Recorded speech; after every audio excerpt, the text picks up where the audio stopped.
अस्सलाम वालेकुम, कैसे हैं आप सब? मैं उम्मीद करती हूँ कि आप सब खैरियत से होंगे। पिछली वीडियो में हमने इस ड्रेस के ट्राउज़र की कटिंग की थी, आप सबने बहुत पसंद की थी, तो इसके लिए आप सबका शुक्रिया। आज की वीडियो में हम इसकी स्टिचिंग करेंगे, तो आएँ अपनी स्टिचिंग स्टार्ट सबसे पहले हम फ्रंट के दोनों पल्लों को ऊपर-नीचे बिछा लेंगे और अपनी वेस्ट यानी जहाँ पे हमारी बेल्ट लगेगी, वहाँ से हम सिलाई को स्टार्ट करेंगे और आसन के निशान तक हम सिलाई करेंगे। इसी तरह हम बैक के पल्लों को भी ऊपर-नीचे बिछा लेंगे और सेम उसी तरह बेल्ट से नीचे तक उसकी भी सिलाई करेंगे। फ्रंट के दोनों पार्ट्स को आपस में जोड़ लेंगे। इसी तरह बैक के पार्ट्स को भी बेल्ट से लेके आसन तक सिलाई करके आपस में जोड़ लेंगे। इस तरह फ्रंट के दोनों पार्ट्स और बैक के दोनों पार्ट्स आपस में अटैच हो गए हैं। इस तरह हमारे ट्राउज़र का फ्रंट और बैक पार्ट रेडी हो जाएगा। अब हम इनको खोल लेंगे। अब साइड से दोनों को मिला लेंगे। मिलाने के बाद बेल्ट से लेके पैंचे तक एक सीधी सिलाई लगाते जाएंगे।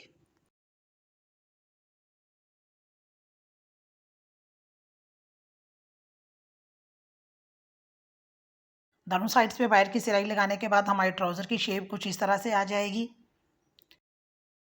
ट्राउज़र की दूसरी सिलाई लगाएंगे। अब जिस 7 इंच का हमने पैंचा रखा था और 1 इंच हमने एक्स्ट्रा सिलाई का रखा था, अब 7 इंच का इंच छोड़ने के बाद 1 इंच पे हम अपनी सिलाई को करते हुए ऊपर की तरफ आएंगे।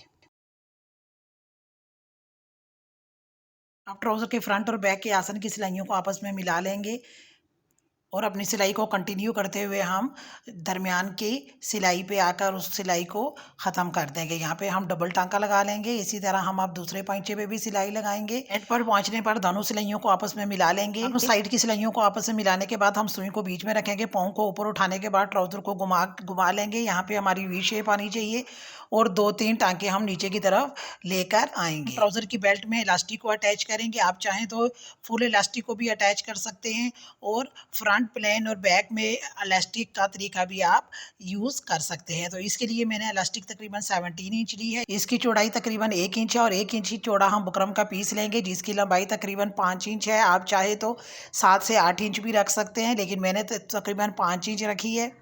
अब बुकरम के इस पीस को दरमियान में से फोल्ड कर लेंगे और इस दरमियान की फोल्डिंग की जो लाइन है वो हमारी बेल्ट की जो आसन की दरमियान की सिलाई आई थी उसके बिल्कुल ऊपर होनी चाहिए, ताकि दोनों साइड्स पे हमारी बुकरम का साइज़ एक ही हो। अब इस बुकरम को हम अपने कपड़े के ऊपर रखेंगे और हाफ इंच अंदर की तरफ फोल्ड करने के बाद एक डबल फोल्ड देंगे और अपनी सिलाई को स्टार्ट करेंगे। यहाँ पे हमारी बुकरम का एंड होगा, वहाँ पे हम अपने इलास्टिक को अटैच करेंगे। इलास्टिक को अटैच करने के बाद यहाँ पे हम इलास्टिक को भी डबल सिलाई लगा लेंगे और उसको कपड़े के साथ अटैच कर लेंगे। अंदर की तरफ मोड़ने के बाद बिल्कुल इलास्टिक के साथ साथ हम एक सिलाई लगाएंगे। याद रहे कि ये सिलाई आपकी इलास्टिक के ऊपर नहीं आनी चाहिए, बल्कि बिल्कुल इलास्टिक के साथ साथ लगाएंगे।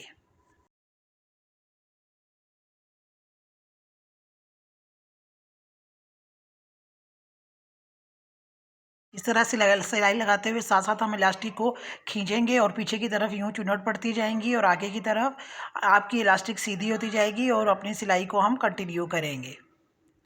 बैक की तरफ से आपने कपड़े को थोड़ा सा खींचना है ताकि पीछे आपका कपड़ा सीधा हो और आपकी सिलाई आगे की तरफ सीधी आए। इस तरह इलास्टिक को ट्राउज़र की बेल्ट के साथ अटैच करते हुए हम उस पॉइंट पर आ जाएंगे जहाँ पर हमने सिलाई अपनी स्टार्ट की थी। जहाँ से हमारी बुकरम स्टार्ट होगी वहाँ पे हम अपने इलास्टिक को एंड कर देंगे।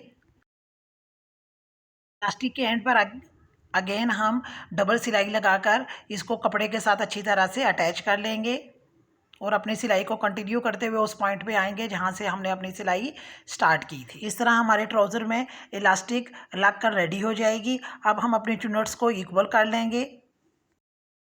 चुनट्स को इक्वल करने का तरीका ये है कि ट्राउज़र के दरमियान की जो सिलाई थी यानी आसन की जो सिलाई थी उसमें फ्रंट की सिलाई और बैक की सिलाई को हम आपस में मिला लेंगे। दोनों को आपस में मिलाने के बाद ट्राउज़र को हम फोल्ड करेंगे। फोल्ड करके हम देखेंगे कि हमारी दोनों तरफ चुन्नट्स इक्वल हैं कि नहीं। अब आप देख सकते हैं कि हमारी एक तरफ चुन्नट ज़्यादा है और एक तरफ कम है। अब हम दोबारा चुन्नट्स को इक्वल करेंगे। दोबारा दोनों सिलाइयों को आपस में मिलाकर चेक करेंगे और इस तरह आप देखेंगे अब ये हमारी दोनों साइड्स पे चुन्नट्स जो हैं वो इक्वल हो गई हैं। अब हम बेल्ट के दरमियान में एक सिलाई लगाएंगे ताकि बेल्ट हमारी जो है वो अपनी जगह से हिले भी नहीं और चुनट्स भी जो है वो दोनों साइड्स पे इक्वल रहें।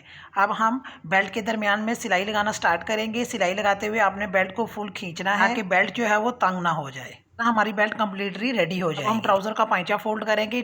पाइचे के लिए हमने ट्राउज़र 2 इंच बड़ा रखा था, 1.5 इंच तक हम इसको अंदर की तरफ मोड़ेंगे और फिर अगेन हाफ इंच अंदर की तरफ मोड़कर हम इस पे सिलाई लगा लेंगे। आप चाहें तो सिलाई कर सकते हैं, लेकिन मैं यहाँ पे इसकी तुरपाई करूँगी। तुरपाई करने का ये फ़ायदा होता है कि आपको दूसरी तरफ जो है वो सिलाई नज़र नहीं आएगी।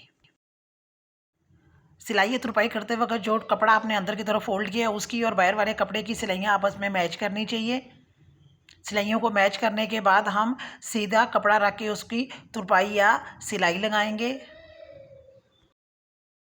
और इस तरह हमारा ट्राउज़र बन के रेडी हो जाएगा। इस तरह बेहतरीन फिटिंग और बेहतरीन मेजरमेंट के साथ आपका ये ट्राउज़र स्टिच होके रेडी हो जाएगा। बेल्ट और पाइचा भी आप देख सकते हैं कि बहुत खूबसूरत तरीके से रेडी हुए हैं।